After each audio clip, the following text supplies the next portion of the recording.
So in our process, there's 3 great reasons to do your disclosures ahead of time before you even hire a realtor. And that's because, one, in balanced and down markets, when problems happen with homes or prices go down, buyers start looking to sue people. And there's incentives for lawyers even to start alleging fraud on people.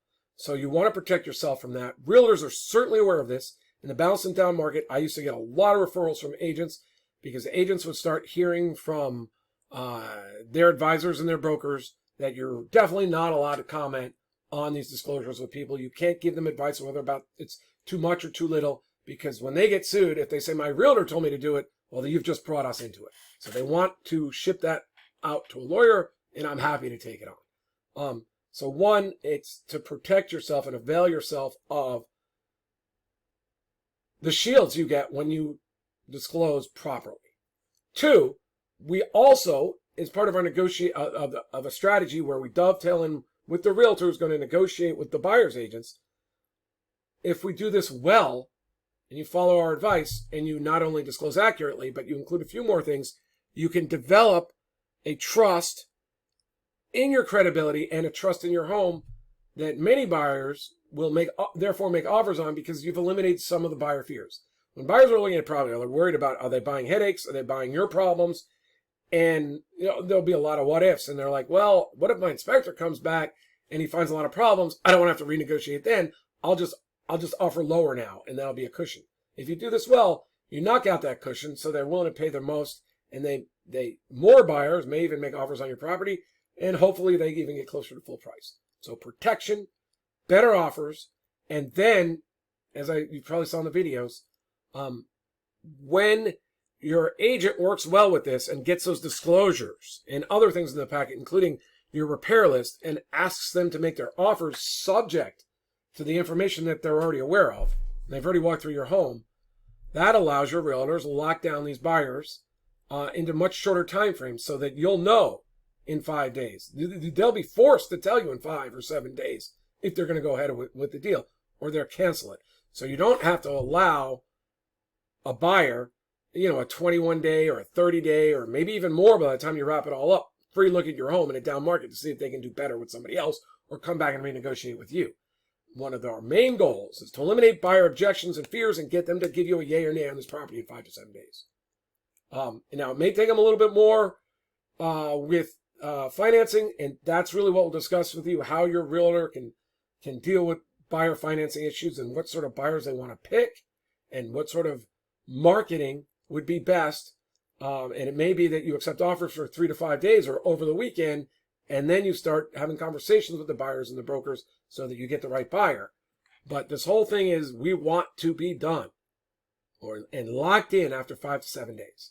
So how this works is, when you sign up and you click that button, you will automatically, from my autoresponder, get 3 documents. 2 of them are repetitive. 2 of them from the California Association of Realtor forms, the transfer disclosure statement and the seller property questionnaire. If you're not going to use a realtor contract, you don't need to do the seller property questionnaire, but I say you do it anyway to take advantage of the strategy we're talking about. And then finally, let's say you're going to do this yourself and you don't want to work with a realtor. I also included a form from when I was doing my broker education. It was called First Tuesday, but I think it's Realty Property, so RPI or something now. You can see in your form. They have a whole bunch of blank forms. Their TDS and the realtor TDS are almost identical. And certainly, I believe last time I looked at them, they were identical in all the important ways, because they're almost lifted directly from the statute. The statute that when you do this and you comply, a lot of protections from potential lawsuits after the close. You're protected from a lot of the angles that a buyer might try to go for. So you avail yourself of the protections by filling out those transfer disclosure statements. And the seller property questionnaire is a really good document. It takes a little more work, a little more thought, but it's created by the car lawyers so that you get, so by answering all this, you should be even more thoroughly protected. So you're going to take those forms, you're going to walk through your home as if you were a buyer, and you're going to say, well, I'm not even going to worry about whether it's material or not right now. I'm going to mention all the things I know and all the things that I remember. Then I'm going to talk to John about it, about how Well, we need to include how we don't want to over disclose, we don't want to under disclose, we don't want to use charged word. Well, charged versus right. We want to be accurate, and then we want to include a little more things, a few more things to include credibility. So that's why I'd like you to go over all that with me. You fill it out, and then we'll talk about it. Then maybe you'll go back and change it, and then finally we'll get to more of a final form. So that's our strategy session, and there may be a second one. So, I set, I think, an hour aside, but frequently the first round might only take 20 or 30 minutes. But you'll have more questions, so I have a 60-day follow-up where you can send in questions. I'll either respond, I'll call you, I'll make a video, or we'll have, if we've got a few people going at the time, we'll have a strategy session, like on a Zoom call. And, maybe that won't work if there's multiple people. It depends what the questions are. I may have to respond individually. We'll see. If you're asking questions that might involve some ethics, we're going to have to do that separately. Now, this is, of course, optional.